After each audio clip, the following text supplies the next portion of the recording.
బాధపడలే కదా అని చెప్పి ఎట్టి పరిస్థితుల్లోనూ అశ్రద్ధ చేయకూడదు. ఏ చిన్న సమస్య వచ్చినా సరే వెంటనే డెంటిస్ట్ ని సంప్రదించాలి అంటున్నారు డాక్టర్ గారు. మరి ఈ విషయాలన్నీ తప్పకుండా గుర్తుంచుకుంటారు కదా. వచ్చే వారం మరికొన్ని విషయాలతో కలుసుకుందాం. అంతవరకు సెలవు మరి. నమస్తే.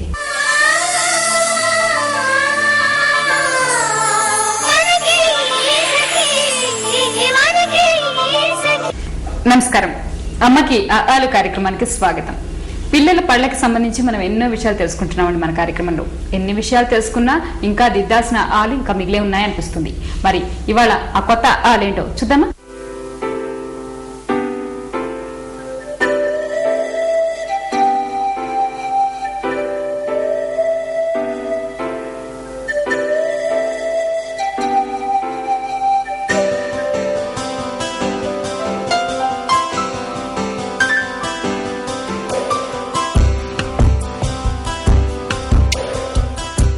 డాక్టర్ సంపత్ కుమార్ గారు నమస్తే అండి. నమస్తే అండి. సంపత్ కుమార్ గారు, పిల్లలకి అంటే ఇన్ఫాంట్ గా ఉన్న బేబీస్ కి మీరు పేస్ట్ వేయకూడదు అని చెప్పారు కదండి ఇంతకుముందు. పేస్ట్ వేయకుండా బ్రష్ ఎలా చేస్తామండి? అంటే మనం మామూలు బ్రష్ చేయడం అంటే పేస్ట్ తోనే అని ఒక ఉద్దేశం కదా. అంటే పాల పళ్ళు ఉన్నప్పుడు 3 years వరకు నార్మల్ గా పేస్ట్ పెట్టొద్దు అంటామండి. ఎందుకంటే దీని వల్ల మీకు ఆ టేస్ట్ ఒకసారి అలవాటు పడ్డారు అనుకోండి పిల్లలు, సో బ్రష్ చేయడం తక్కువ, ఆ పేస్ట్ ని మింగేయడం ఎక్కువ ఛాన్స్ ఉంటుందండి. దాని వల్ల ఓవర్ ఇంజెక్షన్ అయ్యి ఫ్యూచర్ లో ప్రాబ్లం ఉండే ఛాన్సెస్ ఉంటాయి, స్టమక్ అప్సెట్ గానీ మీకు. అందుకని పేస్ట్ లేకుండానే మీరు నీళ్ళతో కడిగేసి మీరు బ్రష్ చేయొచ్చండి ఎవ్రీ టైం.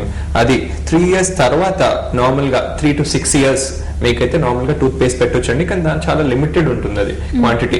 ఎందుకంటే టీత్ పేస్ట్ అనేది కొద్దిగా టేస్ట్ ఒకసారి వచ్చిందంటే వాళ్ళకి దే ఎంజాయ్ బ్రషింగ్ అన్నట్టు. అందువల్ల కొద్దిగా పేస్ట్ స్టార్ట్ చేయమని చెప్తాము. అండ్ దానిలో ఫ్లోరైడ్ అనేది సజెస్ట్ చేయమండి.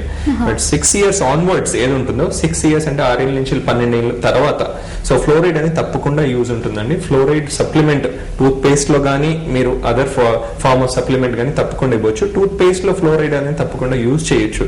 ఎందుకంటే ఫ్లోరైడ్ 6 years లోపు అయితే ఫ్లోరైడ్ యూజ్ చేయదండి, అడ్వైస్ చేయము. నార్మల్ గా అడ్వైస్ చేయము. ఏంటండి ప్రాబ్లమ్? నార్మల్ గా అంటే ఫ్లోరైడ్ అనేది మీకు బేసిక్లీ మీకు తినే పదార్థాల్లోనే వస్తుంది కాబట్టి మీకు 6 years తర్వాత మీకు పర్మనెంట్ టీత్ వచ్చే ఛాన్సెస్ ఎక్కువ ఉంటాయి. మీకు 6 years తర్వాత మీకు పర్మనెంట్ టీత్ చాలా స్ట్రాంగ్ ఉండాలని చెప్పి మేము 6 years తర్వాత ఫ్లోరైడ్ ఇంట్రడ్యూస్ చేస్తాం అన్నట్టు నోట్లో. టూత్ పేస్ట్ కానీ ఏదైనా కానీ యూజ్ చేయొచ్చు. కానీ ఫ్లోరైడ్ ఉందా లేదో చూసుకుని 6 years తర్వాత యూజ్ చేస్తే మీకు డెఫినెట్లీ హెల్ప్ ఉంటుందండి దాంతో. సో 12 years వరకు మీరు ఈజీగా ఫ్లోరైడ్ యూజ్ చేయొచ్చు. ఆ ఫ్లోరైడ్ సప్లిమెంట్ కూడా టూత్ పేస్ట్ లో మీరు యూజ్ చేసేది మీకు ఎనఫ్ సరిపోతే దెన్ ఓన్లీ ఫ్లోరైడ్ సప్లిమెంట్స్ మేము రిటర్న్ ఫీచర్ సీలెంట్ అంటామండి. ఒకటి దట్స్ ఫ్లోరైడ్ సీలెంట్ ఒకటి, అదొకటి ప్లస్ మీకు ఫ్లోరైడ్ టాబ్లెట్స్ ఉంటాయి, ఫ్లోరైడ్ రెన్సెస్ ఉంటాయి, ఇవన్నీ యాడ్ చేస్తాము. కానీ మేము ఐడెంటిఫై చేయాలి ఫస్ట్. అసలు ఫ్లోరైడ్ తగ్గింది అని ఎలా తెలుసు? అంటే టీత్ చూడగానే ఐడియా ఉంటుందండి. ఎనామిల్ అనేది వీక్ గా ఉంటుంది ఒకటి. ఎనామిల్ హైపోప్లేసియా అంటాం. అంటే ఎనామిల్ అక్కడక్కడ మీకు స్పాట్స్ కనబడతాయి, వైట్ స్పాట్స్ పర్మనెంట్ టీత్ లో. ఆ పర్మనెంట్ టీత్ లో మీకు మనకు రాగానే కనబడితే మేము ఐడెంటిఫై చేస్తాం ఈ ఎనామిల్ స్ట్రాంగ్ గా లేదు. ఎనామిల్ స్ట్రాంగ్ గా లేకపోతే క్యావిటీస్ అంటే పుచ్చు అనే ఛాన్సెస్ ఎక్కువ ఉంటాయి మీకు. ఆ పుచ్చిపోతే ఈజీగా మళ్ళీ ప్రాబ్లమ్స్ అగ్రివేట్ అవుతాయని చెప్పి ఫ్లోరైడ్ అప్పుడే ఇస్తే మీకు any form of fluoride is given to the child, మీకు డెఫినెట్లీ ఆ టీత్ అనేది కొద్దిగా స్ట్రాంగ్ అవుతుందండి.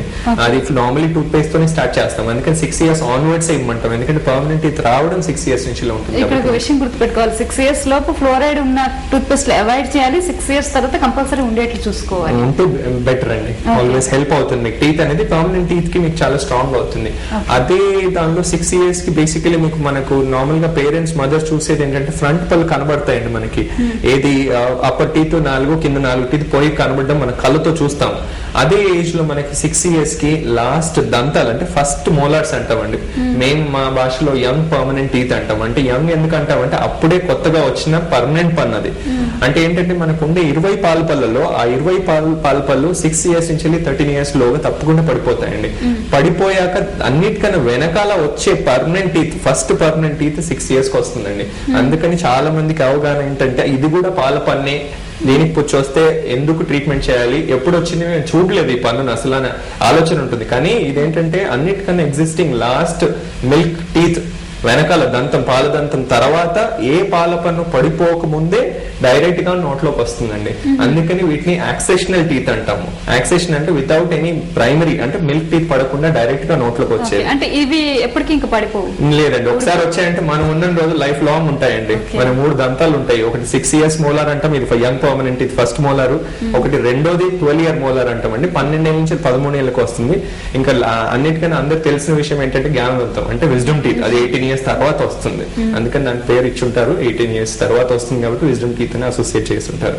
సో ఈ యంగ్ పర్మనెంట్ టీత్ అనేది చాలా ఇంపార్టెంట్ అండి. దీనికి ఎందుకంటే అన్నిటికన్నా ఎక్కువ మనం తినేది ఇదే ఉపయోగిస్తాం మనం తినేటప్పుడు, మనకు 6 years ఆన్వర్డ్స్. ఎందుకంటే ఇది లోడ్ అనేది ఎక్కువ తీసుకుంటుంది, దంతం పర్మనెంట్ గా స్ట్రాంగ్ గా ఉంటుంది కాబట్టి. సో ఇది వచ్చేటప్పుడు మీ యంగ్ పర్మనెంట్ టీత్ మీకు చాలా డీప్ గా ఉంటాయండి గ్రూవ్స్. సో ఫుడ్ ఇరకడానికి ఛాన్స్ కానీ క్లీన్ చేసినా కానీ క్లీన్ అయ్యే ఛాన్స్ తక్కువ ఉంటుంది. అందుకని ఆ ఫ్లోరైడ్ సీలెంట్ అంటే పిట్ అండ్ ఫిష్ సీలెంట్ అంటాం మా భాషలో, అది తప్పకుండా కోట్ చేయించుకోవాలి డెంటిస్ట్ దగ్గరికి వెళ్ళేసి. వేసుకుంటే దీని అడ్వాంటేజ్ ఏంటంటే బేసికలీ స్ట్రాంగ్ అవుతాయండి. ఎందుకంటే ఆ పర్మనెంట్ టీత్ లైఫ్ లాంగ్ ఉండాలి, వాటి క్యావిటీస్ రాకుండా చూసుకోవాలి. వచ్చాక మళ్ళీ దాని ట్రీట్మెంట్స్ పెరిగిపోతాయి. అందుకని ఫ్లోరైడ్ సీలెంట్ అనేది పిట్ అండ్ ఫిష్ సీలెంట్ అనేది చాలా ఇంపార్టెంట్. అంటే ఇది ఇండియాలో నార్మల్ గా చాలా మంది ప్రాక్టీస్ చేయరండి, ఎందుకంటే పీడియాట్రిక్ డెంటిస్ట్ చాలా కామన్ గా సజెస్ట్ చేస్తుంటారు దీన్ని. కానీ యంగ్ పర్మనెంట్ టీత్ అంటే 2 to 3 years అంటే మీకు ఇప్పుడు 6 ఏళ్ళకి వచ్చింది అనుకోండి, 7 to 8 years అంటే 2 to 3 years లోపటి ఫ్లోరైడ్ సీలెంట్ చాలా బాగా పనిచేస్తుంది. ఒకసారి మనం కోట్ చేసామంటే చాలా బాగా మీకు it will work as anti decay, పుచ్చు రాకుండా హెల్ప్ చేస్తుంది. అంటే అంతకు ముందే మనం ఏమైనా ఇంట్లోనే ఏమైనా జాగ్రత్తలు తీసుకోవచ్చు అంటారా ఈ ఫ్లోరైడ్ కంటెంట్ విషయంలో?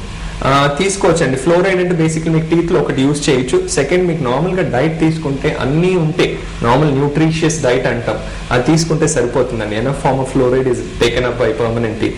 దానివల్ల కూడా మీకు ఎనామిల్ అనేది చాలా స్ట్రాంగ్ గా ఉంటుంది. మీకు ఎనామిల్ స్ట్రాంగ్ ఉంటే టీత్ క్యావిటీస్ వచ్చే ఛాన్సెస్ తక్కువ ఉంటాయి. మరి ఇవన్నీ కాకుండా పిల్లల పళ్ళ విషయంలో ప్రత్యేకంగా వచ్చే ఇబ్బందులు ఏమైనా ఉన్నాయండి? అంటే మీకు నార్మల్ గా అయితే మీకు ఈ విటమిన్ డెఫిషియన్సీ వల్ల మీకు తప్పకుండా అల్సర్స్ అనేవి చాలా కనబడతాయండి. ఈ అల్సర్స్ బేసికలీ మీకు న్యూట్రిషన్ డెఫిషియన్సీ. సో మీరు డైట్ నార్మల్ గా తీసుకొని విటమిన్ సప్లిమెంట్ తీసుకుంటే ఆ ఏజ్ లో ఈ అల్సర్స్ అనేది రావడం తగ్గుతుందండి. అల్సర్స్ అనేది చాలా పెయిన్ఫుల్ గా ఉంటాయి ఈ ఏజ్ లో, మనకే అల్సర్స్ చాలా ఇబ్బంది పెడతాయి. ఆ ఏజ్ లో తప్పకుండా మీకు ప్రాబ్లమ్స్ అవుతాయి అల్సర్స్ వస్తే.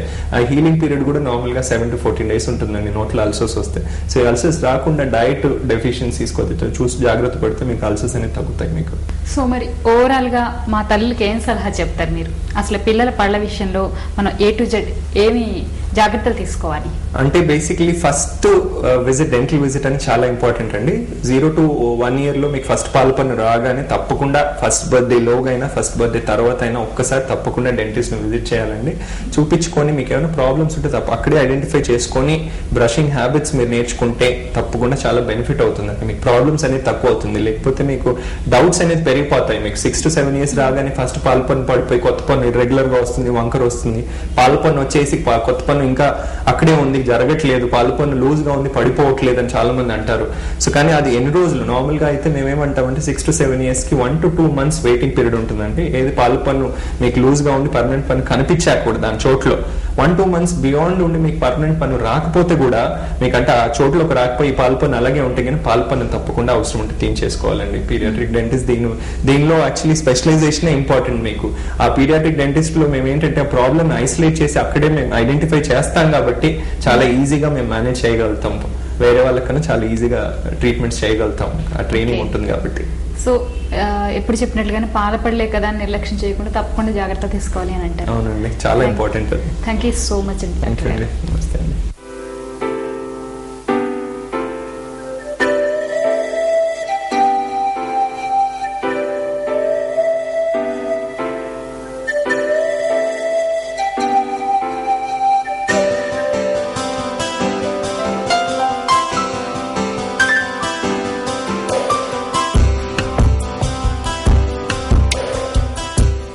సో పిల్లల పళ్ళకి సంబంధించిన మీ డౌట్స్ అన్ని క్లారిఫై అయిపోయాయా?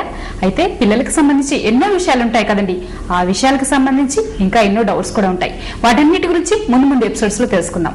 అంతవరకు సెలవు, నమస్తే.